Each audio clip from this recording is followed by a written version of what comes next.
तो हेलो दोस्तों, मेरा नाम है प्रिंस और आप लोग देख रहे हैं सक्सेस एजुकेशन इन 97। तो कैसे हैं आप लोग? उम्मीद करते हैं बढ़िया होंगे और अच्छे से अपनी पढ़ाई को कर रहे होंगे। तो चलिए आज हम देखने वाले हैं इंग्लिश ग्रामर चैप्टर 6 के पार्ट 3। पार्ट 1 में हम लोगों ने देखा था एडवर्ब का डिफिनेशन, और पार्ट 2 में हम लोगों ने देखा एडवर्ब का पार्ट 9 होता है, जिसमें 4 को हम करवा दिए हैं और 5 इस वीडियो में हम करा देंगे। ठीक है, चलिए आज हम इसको देखते हैं। तो सबसे पहले आप लोग हमारी वीडियो को लाइक कर दीजिए, हमारे आप चैनल को सब्सक्राइब कर दीजिए जिसका नाम है सक्सेस एजुकेशन 97। ठीक है, हमारा बुक है इंग्लिश ग्रामर चैप्टर 6 और चैप्टर का नाम है एडवर्ब यानी कि क्रिया विशेषण। एडवर्ब यानी क्या होता है यहाँ पे? क्रिया विशेषण। तो हम यहाँ पे देखने वाले हैं adverb of degree. Adverb of degree क्या है? हमारा 5 नंबर है। एडवर्ब ऑफ डिग्री हमारा क्या है? 5 नंबर है। तो चलिए इसको हम देखते हैं। एडवर्ब ऑफ डिग्री का हिंदी होता है परिणामवाचक क्रिया विशेषण। एडवर्ब ऑफ डिग्री का हिंदी होता है परिणामवाचक क्रिया विशेषण। ठीक है, तो ये देखिए हम किसे कहते हैं, इसको हम देखते हैं। यहाँ कह रहा है एडवर्ब ऑफ डिग्री से यह बोध होता है कि किसी एक्शन, एडजेक्टिव या एडवर्ब की तीव्रता कितनी है या किस हद तक है। यानी कि एडवर्ब ऑफ डिग्री से यह बोध होता है कि किसी भी एक्शन यानी कि किसी भी एक्शन, किसी भी एडजेक्टिव यानी किसी विशेषण, किसी एडवर्ब, किसी क्रिया विशेषण की तीव्रता कितनी है, मतलब कि कितनी है, कितना है। ठीक है, या किस हद तक है, मतलब कितना तक है, कितनी है और किस हद तक है, उसे हम क्या कहते हैं? उसे हम एडवर्ब ऑफ डिग्री कहते हैं। ठीक है, चलिए ऐसे करके ये हमारा हुआ। इसका इंग्लिश देखिए क्या कह रहा है। Adverb of degree indicate the degree of intensity of an action और एन एडजेक्टिव और एन एडवर्ब। इसका हिंदी ये है और इसका इंग्लिश ये है। ठीक है, इसको ट्रांसलेट करके बनाया गया है। ठीक है, तो उम्मीद करते हैं आपको समझ में आ गया होगा। इसका एग्जांपल देख लीजिए, यहाँ पे कह रहा है हार्डली यानी कि मुश्किल से, यानी मुश्किल से। ठीक है, मतलब कि हार्डली। इसके बाद हमारा है नियरली यानी कि करीब से, एकदम करीब से। ईटी से बहुत सारे इसमें आएंगे। ठीक है, इसको हम स्लोली भी बोल सकते हैं, धीरे से स्लोली बोल सकते हैं, यानी कि बहुत सारे इसमें लिख सकते हैं। ये आपके ऊपर है, मेरे ऊपर है। इसके बाद हमारा 6 नंबर है इंट्रोगेटिव एडवर्ब। इंट्रोगेटिव एडवर्ब इसका हिंदी होता है यहाँ पे प्रश्नवाचक क्रिया विशेषण। इंट्रोगेटिव एडवर्ब का हिंदी क्या होता है?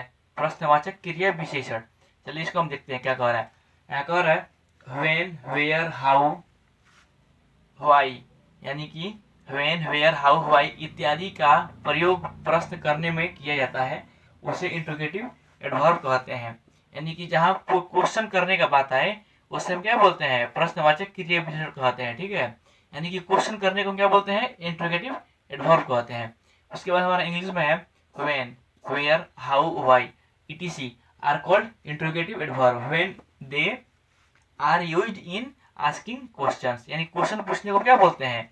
इंट्रोगेटिव एडवर्ब कहते हैं। ठीक है, चलिए इसका एग्जांपल देख लेते हैं। यहाँ पे व्हेन, व्हाई, वेयर, etc यानी कि इसमें बहुत सारे आएंगे। व्हाई करिए, हाउ करिए, व्हेन करिए। इसका हिंदी होता है जब, क्यों, कहाँ।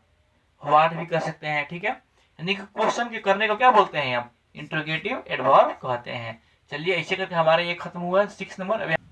तो चलिए हम यहाँ पे देखते हैं 7 नंबर क्या कह रहा है। Adverb of negation and affirmation, यानी कि इसका हिंदी होता है नकारात्मक एवं स्वीकारात्मक क्रिया विशेषण। ठीक है, इसका हिंदी क्या होता है? नकारात्मक एवं स्वीकारात्मक क्रिया विशेषण। इसका डिफिनेशन है किसी प्रश्न में यस, श्योरली का प्रयोग होता है तो क्या कहलाता है?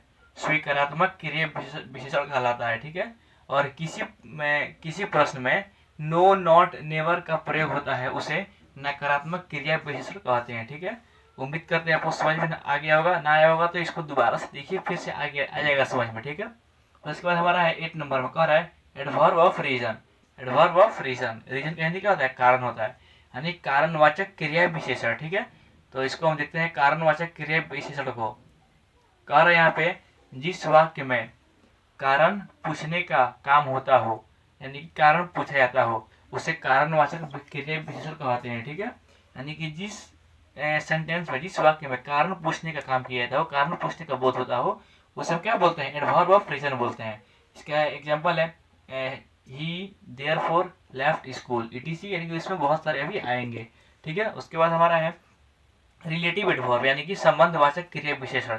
रिलेटिव यहाँ पे तो साफ साफ बता रहा है, संबंध बताने का काम करने को क्या कहते हैं?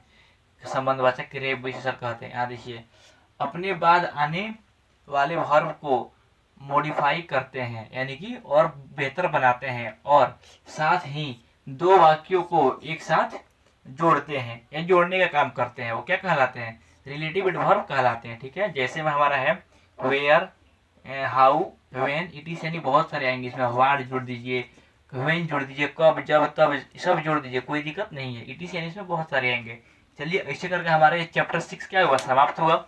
एडवर्ब हमारा समाप्त हुआ। चलिए इसके बाद हम चलते हैं नेक्स्ट वीडियो में, मिलते हैं नेक्स्ट वीडियो में। चलिए अगर ये वीडियो आपको कैसा लगा, अगर अच्छा लगा हो तो हमारी वीडियो को लाइक कर दीजिए, हमारे चैनल को सब्सक्राइब कर लीजिए यहाँ पे, और बेल आइकन को भी दबा दीजिए, और एक कमेंट कर दीजिए। ठीक है, चलिए मिलते हैं नेक्स्ट वीडियो में, तब तक के लिए बाय, टाटा।